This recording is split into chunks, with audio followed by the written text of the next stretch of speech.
আসসালামু আলাইকুম প্রিয় দর্শক। অন্য মঞ্চের আলোচনায় আজ আমাদের সঙ্গে আমন্ত্রিত অতিথি হিসেবে আছেন। আজ 12ই ফেব্রুয়ারি। আজ বাংলাদেশের মানুষের জন্য ভাগ্য নির্ধারণের দিন হওয়ার কথা ছিল, কিন্তু অত্যন্ত পরিতাপের সাথে বলতে হচ্ছে বাংলাদেশের ভাগ্য গতকাল সন্ধ্যা থেকেই নির্ধারিত হয়ে গেছে অন্ধকার কুঠুরিতে। গতকাল সূর্যাস্তের পর থেকেই সারা দেশে যে তাণ্ডব আমরা দেখেছি, অর্থের বিনিময়ে ক্ষমতা দখলের রাজনীতি, বুথ দখল, ব্যালটে সিল মারা, ভোট প্রক্রিয়ায় ব্যাপক জালিয়াতি আর সাধারণ ভোটারদের হুমকি, এটা কোনো নির্বাচন নয়, বরং গণতন্ত্রের লাশের ওপর দাঁড়িয়ে এক কুৎসিত ক্ষমতা দখলের উৎসব। আর এই অরাজকতার সামনের সারিতে আমরা কাদের দেখছি? যারা ধর্মের দোহাই দিয়ে উগ্রপন্থা ছড়ায়,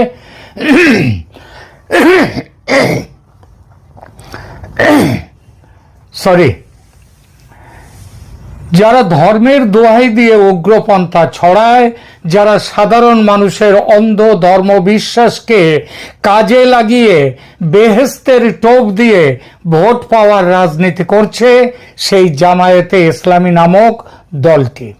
তারা আবারও প্রমাণ করেছে তাদের ডিকশনারিতে সত্যিকারের জনগণের ভালো বলে কিছু নেই, আছে কেবল ভাঁওতাবাজি, মিথ্যা প্রতিশ্রুতি এবং যে কোনো পথে ক্ষমতা দখল করা। কেন আজ এই পরিস্থিতি? কারণ উগ্রপন্থী ও সন্ত্রাসী রাজনীতির যে বিষ বৃক্ষ শেখ হাসিনার পতনের পর থেকে বপন হয়েছে দেশকে মধ্যযুগের অন্ধকারে নিয়ে যাওয়ার যে চেষ্টা শুরু করেছে জামায়াতে ইসলামী, তা আজ বাংলাদেশের সীমানা ছাড়িয়ে আন্তর্জাতিক উদ্বেগের কারণ হয়ে দাঁড়িয়েছে। ভারত এবং আমেরিকা, এই দুই পরাশক্তি স্পষ্ট ভাষায় বুঝিয়ে দিয়েছে যে তারা বাংলাদেশে কোনোভাবেই উগ্রপন্থা বা তালিবানি স্টাইলের রাজনীতি বরদাস্ত করবে না। তারা চেয়েছিল বাংলাদেশে একটি free, fair and inclusive election, যেখানে সব দলের অংশগ্রহণ থাকবে।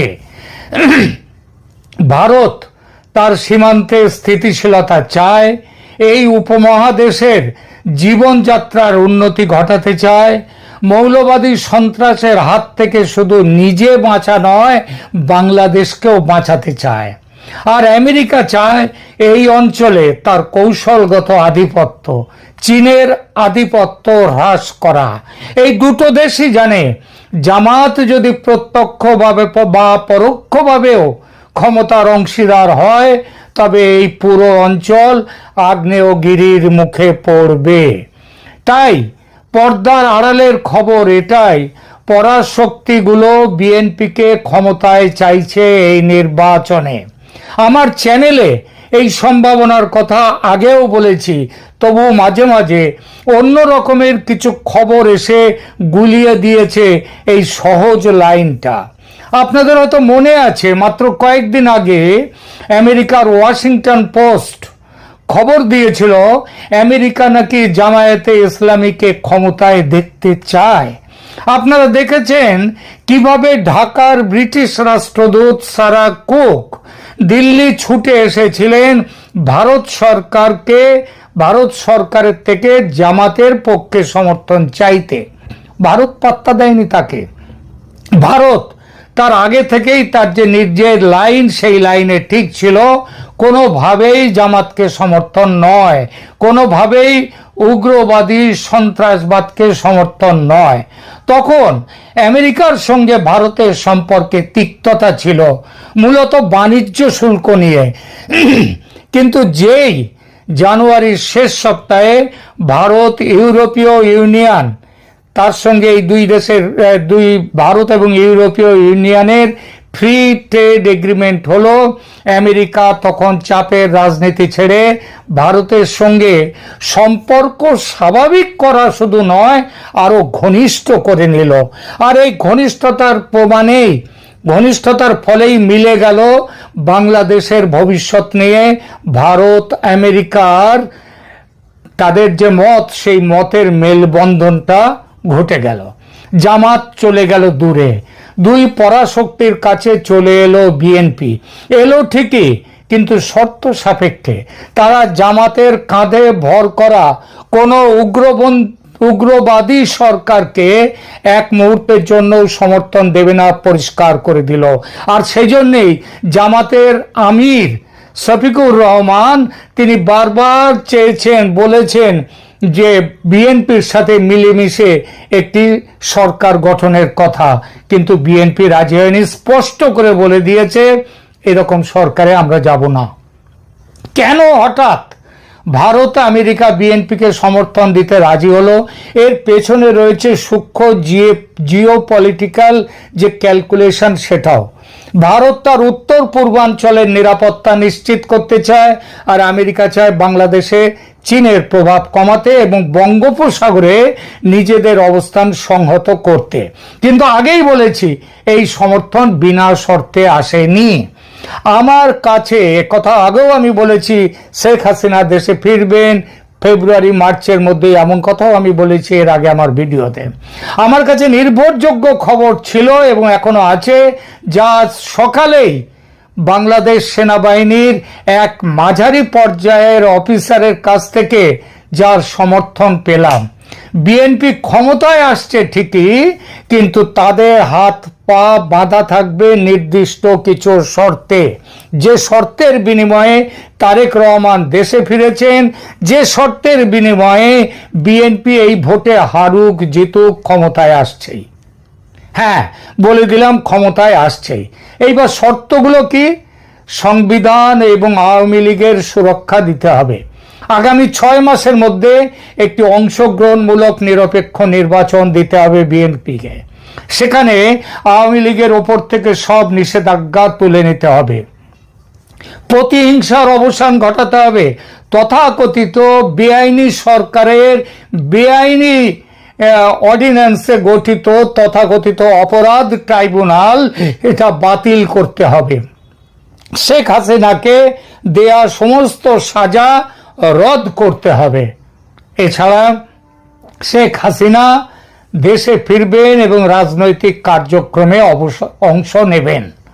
পরাশক্তিগুলো জানে বাংলাদেশে ভারসাম্য বজায় রাখতে হলে আওয়ামী লীগের মতো একটি ধর্মনিরপেক্ষ শক্তিকে রাজনীতিতে টিকিয়ে রাখা অপরিহার্য। তারা কোনোভাবেই চায় না বিএনপি একা হয়ে গিয়ে জামায়াতের মতো উগ্রপন্থীদের খপ্পরে পড়ুক। আর বিএনপিও জানে দেশের রাজনীতিতে মূলধারার শক্তি আওয়ামী লীগ না থাকলে, এবং যদি শুধু তাদের প্রতিপক্ষ হিসেবে শুধু জামাত থাকে দেশে, তবে জামাতের উগ্র ধর্মীয় রাজনীতি বিএনপিকে গিলে ফেলতে খুব বেশি দেরি করবে না। গত 18 মাস ধরে সেই গিলে ফেলার রাজনীতি দেখা গেছে। তাই বাঁচার জন্য তাদেরও চাই, বিএনপিরও চাই আওয়ামী লীগকে। বাংলাদেশের রাজনৈতিক ইতিহাস যারা জানেন তাদের বলে বোঝাতে হবে না দেশের ভেতরের ক্ষমতা পরিবর্তনের সেনাবাহিনীর ভূমিকার কথা। শেখ হাসিনার পতন ঘটেছে কোনো গণ অভ্যুত্থানে নয়, পতন হয়েছে সেনা তার পাশ থেকে সরে গিয়েছিল বলে। দুই পরাশক্তির বিএনপিকে সমর্থন দেওয়ার সিদ্ধান্তে সেনা কি চায় তাহলে? এখন তারা কি বিএনপিকে চায়? সেনাবাহিনীর ভেতরের সূত্রগুলো আজ দিশেহারা ছিল, তবে তারা শেষ অবধি বুঝতে পারছে যে উগ্রপন্থীদের হাতে দেশকে ছেড়ে দিলে আন্তর্জাতিক নিষেধাজ্ঞায় দেশের অর্থনীতি পঙ্গু হয়ে যাবে। তাই দেশপ্রেমিক সেনাবাহিনীও আজ এই সমঝোতার পক্ষে। তারা চায় এমন একটি রাজনৈতিক কাঠামো যেখানে কোনো পক্ষই একচ্ছত্র আধিপত্য বিস্তার করতে পারবে না। উগ্রপন্থী জামাতকে সাইড লাইনে রেখে একটি নিয়ন্ত্রিত গণতন্ত্র প্রতিষ্ঠার এই যে ছক ভারত ও আমেরিকা যৌথভাবে এঁকেছে, তা এখন চূড়ান্ত বাস্তবায়নের পথে। সেনা কি প্রকাশ্যে বলেছে তারা বিএনপিকে স্বীকার করবে? একদমই নয়। তবে কিছু কথা বলতে হয় না, বুঝে নিতে হয়। নির্বাচনে নিরাপত্তা ব্যবস্থা নিয়ে সেনা যে কড়াকড়ি করছে, যেভাবে বিপুল পরিমাণ অর্থ সহ জামাত নেতাদের গ্রেপ্তার করছে, যেভাবে দেশের মেইন স্ট্রিম মিডিয়া হঠাৎই ভোল পাল্টে জামাতের সমালোচনায় নেমে পড়েছে, তাতে বোঝা যায় ভেতরে ভেতরে একটা বড় পরিবর্তন ঘটেছে এবং ঘটছে। আজকের এই প্রহসনের নির্বাচন হয়তো কাউকে ক্ষমতায় বসাবে, কিন্তু তা দীর্ঘস্থায়ী হবে কিনা তা নির্ভর করছে এই কঠিন শর্তগুলো পালনের ওপর। কাউকে মানে বিএনপিকে ক্ষমতায় বসাবে, এ কথা তো বলেছি। জামায়াত যে সন্ত্রাসী কায়দায় ভোট ডাকাতি করছে তা তাদের শেষ মরণ কামড়। বিশ্ব শক্তি তাদের প্রত্যাখ্যান করেছে এবং খুব শীঘ্রই তাদের এই উগ্রপন্থার হিসাব দিতে হবে। গত 18 মাস ধরে দেশে যা করেছে তার হিসাব দিতে হবে। বাংলাদেশের মানুষ অকারণ রক্তক্ষয় চায় না, চায় শান্তি, স্থিতিশীলতা, চায় এমন এক বাংলাদেশ যেখানে শেখ হাসিনা বা বিএনপি যেই থাকুক উগ্রপন্থার কোনো স্থান হবে না, দেশের মুক্তি সংগ্রামের বিরোধিতা হবে না, মুক্তিযুদ্ধের যে গৌরব সেই গৌরব অটল থাকবে। দেশের সার্বভৌমত্ব রক্ষা করতে হলে পরাশক্তিদের এই জিওপলিটিক্যাল বাস্তবতাকে অস্বীকার করার উপায় নেই। এখানেই রাখছি, ধন্যবাদ। ভোট হবে কিনা তার ঠিক নেই, না হওয়ার সম্ভাবনা এখনো যথেষ্ট, কিন্তু যদি হয় তাহলে ক্ষমতা দখলের সুযোগ কাজে লাগাতে সব ব্যবস্থা পাকা করে ফেলেছে ইউনূস জামাত জোট। আমার এই কথা শুনে কেউ বলতেই পারেন এটা কেমন কথা, ইউনূস তো রাষ্ট্রপ্রধান, তার অবস্থান তো নিরপেক্ষ, তিনি কবে কখন জামাতের সঙ্গে জোট করলেন? এমন কথা যদি কেউ বলেন তাকে বাংলাদেশের ব্যাপারে কিচ্ছুটি তিনি জানেন না, এটা বলতেই হবে। এই যে ন্যাশনাল সিটিজেন্স পার্টি বা এনসিপি, এটা তো ইউনূসের নিজের পার্টি, তাই তো এর নাম কিংস পার্টি। এই দল যখন জামাতের সঙ্গে জোট করে তখন ইউনূস জামাত জোট ছাড়া কিছু বলা যায় কি? এই জোট ক্ষমতা ধরে রাখার জন্যে, মানে এতদিন তো বিনা নির্বাচনে ক্ষমতা রেখে দিয়েছে, এখন নির্বাচনের যদি হয় তাহলে নির্বাচনে এই জোট ক্ষমতা ধরে রাখার জন্য যা শুরু করে দিয়েছে সেটা অবাক করার মতো। এটা দেখলে বোঝা যাবে কেমন ভোট হতে চলেছে বাংলাদেশে। বাংলাদেশের মেইন স্ট্রিম সংবাদ মাধ্যম বর্তমানে জামাতের কোলে বসে আছে, তাই এই সব খবর কোথাও নেই। কিন্তু কিছু বিদেশে বসে থাকা বাংলাদেশের ইউটিউবার সামাজিক মাধ্যমে এই নিয়ে যা বলছেন এটুকুই যা। কিন্তু ভারতের গোয়েন্দাদের কাছে এসব খবর বিস্তারিত পৌঁছে গেছে যে বাংলাদেশে ভোটে কি হতে চলেছে। ঠিক ভোটের 1.5 সপ্তাহ আগে নিরাপত্তা বাহিনীর একটি বিশেষ শ্রেণীকে দিয়ে বুথ দখলের, ভোট কেন্দ্র দখলের পাকা ব্যবস্থা হয়ে গেছে। এই বিশেষ নিরাপত্তা বাহিনীটি হলো র্যাব বা র্যাপিড অ্যাকশন ব্যাটালিয়ন। বলা নিষ্প্রয়োজন, তবু বলি এটি বাংলাদেশের একটি এলিট প্যারামিলিটারি ফোর্স। সংস্থাটি বাংলাদেশের সেনা বিভাগের অধীনে নয়, গৃহ মন্ত্রণালয়ের অধীনে। গতকাল থেকে এলিট ফোর্স র্যাবের নাম পরিবর্তন করে রাখা হয়েছে SIF বা স্পেশাল ইন্টারভেনশন ফোর্স। স্বরাষ্ট্র উপদেষ্টা জানিয়েছেন শুধু নামেই নয়, বাহিনীর ইউনিফর্ম, লোগো এবং কার্যপদ্ধতিতেও বড় পরিবর্তন আনা হয়েছে। অন্তর্বর্তী সরকার যখন চলে যাওয়ার মুখে, যখন নির্বাচনের মাধ্যমে নতুন নির্বাচিত সরকার গঠনের উদ্যোগ চলছে, তখন কেন এত তাড়াহুড়ো করে র্যাবের খোল নলছে বদল করা হচ্ছে? মেটিকুলাস ডিজাইনার জামাত ইউনূসের এটা এক বড় ডিজাইন। সেই ডিজাইনের আলোচনার আগে দেখা যাক এই যে নির্বাচন অনুষ্ঠানের কথা চলছে সেখানে দেশের নিরাপত্তা বাহিনীর সদস্যদের কিভাবে ব্যবহার করা হবে। নির্বাচন কমিশনের চূড়ান্ত পরিকল্পনা অনুযায়ী এবারের নিরাপত্তায় প্রায় 8 লক্ষ সদস্য মোতায়েন থাকছেন। বিভিন্ন বাহিনীর ভূমিকা এরকম: সেনাবাহিনীর থাকবে 1,00,000 সদস্য। তারা স্ট্রাইকিং ফোর্স হিসেবে কাজ করবে, সরাসরি ভোট কেন্দ্রে থাকবে না, তবে জরুরি প্রয়োজনে ডাকলে তারা দ্রুত সাড়া দেবে। পুলিশ বাহিনীর 1,50,000 সদস্যকে ব্যবহার করা হবে। তারা কোথায় থাকবে? ভোট কেন্দ্রের বাইরে তারা টহল দেবে এবং এলাকার শান্তি শৃঙ্খলা বজায় রাখার কাজে থাকবে। এরপর বিজিবি বা বর্ডার গার্ডস বাংলাদেশ, এদের 35,000 সদস্য, তারা সীমান্ত জেলাগুলোতে এবং ঢাকার গুরুত্বপূর্ণ এলাকায় টহলদারি করবে। এরপর আনসার বা ভিডিপি, আনসার এবং ভিডিপি, ভিডিপি মানে ভিলেজ ডিফেন্স পার্টি, তার প্রায় 5.5 লক্ষ সদস্য থাকবে। প্রতিটি ভোট কেন্দ্রের অভ্যন্তরীণ নিরাপত্তা এবং ভোটারদের লাইন নিয়ন্ত্রণের প্রধান দায়িত্ব এদের হাতে, মানে এরা থাকবে বুথের ভেতরে। এদের হাতে সাধারণভাবে কোনো আগ্নেয়াস্ত্র থাকবে না। র্যাব বা পরিবর্তিত নাম এসআইএফ এর কথায় এবার আসি। এসআইএফ এর সদস্য সংখ্যা মোট 12,000-এর মতো। নির্বাচনে এদের কোনো নির্ধারিত ভূমিকা নেই। এদের ওপর দায়িত্ব ঝুঁকিপূর্ণ যে সমস্ত কেন্দ্র ও সন্ত্রাস দমন করবার জন্য বিশেষ মোবাইল টিম হিসেবে এরা কাজ করবে। আর এখানেই সরকারের বিশেষ পরিকল্পনা তৈরি হয়েছে। আগেই বলেছি, এদের পোশাক আশাক সব পাল্টে দেয়া হয়েছে। এই পোশাক পরিবর্তনের পেছনে একটা খুব বড় খেলা কাজ করছে। সেই খেলা যে খুব একটা গোপন রাখা গেছে তা নয়। খবর পাওয়া গেছে এসআইএফ এর সদস্যদের জন্য নতুন পোশাকের যত লাগবে তার অতিরিক্ত 20,000 অতিরিক্ত পোশাকের অর্ডার গেছে। এই অতিরিক্ত পোশাক দেয়া হবে কাদের জন্য আনা হচ্ছে? জামাত এনসিপি জোটের যে বিশেষ হারমাদ বাহিনী আছে তাদের জন্য।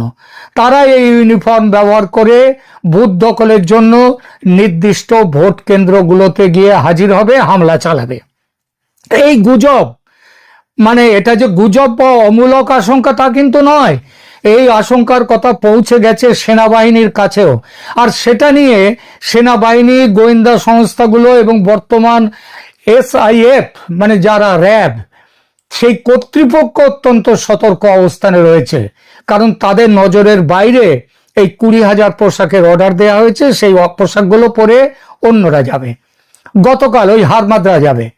গতকাল 3রা ফেব্রুয়ারি গাজীপুরের বিআরআরআই সম্মেলন কক্ষে 3 বাহিনীর প্রধানের এক গুরুত্বপূর্ণ বৈঠক হয়েছে। 3 সেনার 3 বাহিনী। নির্বাচনের ঠিক 9 দিন আগে এই ধরনের উচ্চ পর্যায়ের সমন্বয় সভা, এটা মূলত নিরাপত্তার যে নতুন যে একটা নিরাপত্তার সংকট এসছে সেই সংকট মোকাবিলা করার উদ্দেশ্যে। সেনাপ্রধান জেনারেল ওয়াকারুজ্জামান, নৌবাহিনী ও বিমান বাহিনী প্রধানদের উপস্থিতিতে এই বৈঠকে প্রধানত ইনএড টু সিভিল পাওয়ার এর আওতায় সেনাবাহিনী কিভাবে বেসামরিক প্রশাসনকে সহায়তা করবে তা চূড়ান্ত করা হয়েছে। বৈঠকে গাজীপুর, নরসিংদী ও নারায়ণগঞ্জ জেলার ডিসি, এসপি এবং বিভাগীয় পর্যায়ের কর্মকর্তাদের সাথেও সমন্বয় করা হয়। এই বৈঠকের মূল বার্তা কি? বাহিনীর সদস্যদের পেশাদারিত্ব, নিরপেক্ষতা এবং ধৈর্য বজায় রেখে জনগণের বন্ধু হিসেবে দায়িত্ব পালনের কঠোর নির্দেশ দেয়া হয়েছে। এসআইএফ এর পোশাক ব্যবহার করে হাতমাদ্রা বুথ দখল করে ছাপ্পা ভোট দিতে এলে কিভাবে সেটা রুখে দেয়া যাবে সেটা নিয়েও কিছু ব্যবস্থার কথা বলা হয়েছে। যদি অতিরিক্ত 20,000 পোশাক তৈরির কথা কেবলমাত্র গুজব হতো, তাহলে সেনা এই প্রতিরোধমূলক ব্যবস্থা কেন নিতে গেল? খবর মিথ্যে হলে এই ব্যবস্থা নেওয়ার কথাই উঠতো না, তাই নয় কি? পোশাক বিতর্কের প্রেক্ষিতে কি ব্যবস্থা নিচ্ছে সেনা? গতকাল কি ঠিক হয়েছে? গতকাল জেনারেল ওয়াকারুজ্জামানের সভাপতিত্বে সেনাবাহিনীর অফিসাররা গাজীপুর বৈঠকের সূত্র ধরে সিদ্ধান্ত নিয়েছে যে এসআইএফ এবং সেনাবাহিনীর নতুন ইউনিফর্মে বিশেষ হলোগ্রাম এবং কিউআর কোড সম্বলিত ডিজিটাল আইডি থাকবে। ফলে কোনো সিভিলিয়ান বা ক্যাডার তারা যদি বাহিনীর পোশাক পরে জালিয়াতি করতে চায় তাৎক্ষণিকভাবে তাদের শনাক্ত করা সম্ভব হবে। কি বোঝা গেল সেনার এই সিদ্ধান্ত থেকে? বোঝা গেল পোশাক বিতর্ক, ওই 20,000 নতুন পোশাক, এক্সট্রা পোশাক তৈরি করে হারমাদদের দিয়ে দেওয়ার যে খবর, এটা কেবল ভিত্তিহীন খবর নয়, এটা বাস্তব। কিন্তু কথা হলো, সর্ষের মধ্যেই যেখানে ভূত, সেখানে ভূত তাড়াবে কে? প্রশ্ন ওঠে, কে এই হলোগ্রাম লাগাবে? সেনা নাকি সরকারের স্বরাষ্ট্র দপ্তর? কে এই জালিয়াতি ধরবে? কিভাবে ধরবে? এসব প্রশ্নের কোনো সদুত্তর নেই। অর্থাৎ মেটিকুলাস ডিজাইন নিয়ে প্রশ্ন উঠে যেতেই চোখে ধুলো দেওয়ার চেষ্টা শুরু হয়ে গেছে। মনে রাখতে হবে, দেশে মোট ভোট কক্ষ মানে বুথ আছে 2,44,649টি, আর ভোট কেন্দ্র আছে, অর্থাৎ এই বুথগুলো যে ভোট কেন্দ্রে, অনেক ভোট কেন্দ্রে একাধিক বুথ সেখানে আছে, ভোট কেন্দ্র মোট আছে 42,761টি। মোট ভোটার দেশে আছে 12,77,11,895 জন। তার মানে গড়ে প্রতিটি ভোট কেন্দ্রে প্রায় 3,000 ভোটার ভোট দেবেন, এবং প্রতিটি বুথে গড়ে 5 থেকে 600 ভোটারের ব্যবস্থা রাখা হয়েছে। সারা দেশের ভোট কেন্দ্রগুলোকে 3টি ক্যাটেগরিতে ভাগ করা হয়েছে। লাল মানে অতি ঝুঁকিপূর্ণ বা হাইপার সেন্সিটিভ, হলুদ মানে ঝুঁকিপূর্ণ বা সেন্সিটিভ, এবং সবুজ মানে সাধারণ। নিরাপত্তা সূত্র মতে 42,761টি ভোট কেন্দ্রের মধ্যে হাইপার সেন্সিটিভ ভোট কেন্দ্র প্রায় 21,000, সেন্সিটিভ বা ঝুঁকিপূর্ণ ভোট কেন্দ্র প্রায় 16,359, আর নর্মাল বা সাধারণ ভোট কেন্দ্র মাত্র 5,000-এর মতো। এতেই বোঝা যাচ্ছে কোন উত্তেজনাকর পরিস্থিতির মধ্যে ভোট হতে চলেছে বাংলাদেশে। জামাত জোটের কাছে এবারের ভোট হলো তাদের ক্ষমতায় দীর্ঘ সময়ের জন্য থাকার শেষ আশা। জিতলে বাঁচবে, হারলে মরবে, পালাবার পথ নেই। চারদিকে, 3.5 দিকে ভারত, আর একদিকে বঙ্গোপসাগর, সুতরাং পালাবার পথ নেই। তাই তাদের মন্ত্র হচ্ছে করেঙ্গে ইয়া মরেঙ্গে। এই স্লোগানটা করেঙ্গে ইয়া মরেঙ্গে, এটা ইংরেজের বিরুদ্ধে স্লোগান দিয়েছিলেন গান্ধীজি। তবে জামাত জোটের পথ কিন্তু গান্ধীর পথে নয়, গান্ধীবাদী পথ নয়, তারা লড়কে লেঙ্গে বাংলাদেশ। বিএনপি এতদিন নেতৃত্ব সংকটে ভুগেছে।